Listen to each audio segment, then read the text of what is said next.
COVID-19 cases report ஆயிருக்குன்னு சொல்கிறாங்களே உண்மையா?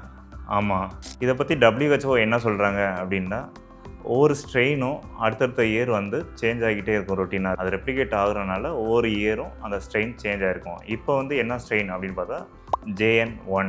கோவிட் இன்ஃபெக்ஷனில் என்னென்ன மாதிரி சிம்டம்ஸ் வரும் அப்படின்னு கேட்டால், ஒரு ஃப்ளூ வைரல் இன்ஃபெக்ஷன் மாதிரி தான் சிம்டம்ஸ் ஸ்டார்ட் ஆகும். Running nose, dry cough, body pain, myalgia, sore throat, இந்த மாதிரி தொந்தரவுகள் வரும். இப்போ கோவிட்-19 யாராருக்கு அதிகமாக பரவும் அப்படின்னு கேட்டால் வல்னரபிள் பீப்புள்ஸ்னு சொல்லுவாங்க. ஃபார் எக்ஸாம்பிளுக்கு ப்ரெக்னன்சி, இம்யூன் சிஸ்டம் கம்மியாக இருக்கிறவங்களுக்கு, மெயினாக வந்து வீட்டில் யாராவது ஸ்டீராய்டு எடுத்துகிட்டு இருக்கவங்க ரொம்ப நாளாக, cancer patient, transplant patient, autoimmune disorder உள்ள பேஷண்ட்ஸு, அதுபோக ஒரு organ failure patients, for example kidney failure, liver failure, heart failure patients, க்ரானிக்காக பெட் டிபெண்ட்டாக இருக்கவங்களுக்கு அதிகமாக பரவுறதுக்கான வாய்ப்புகள் அதிகம்.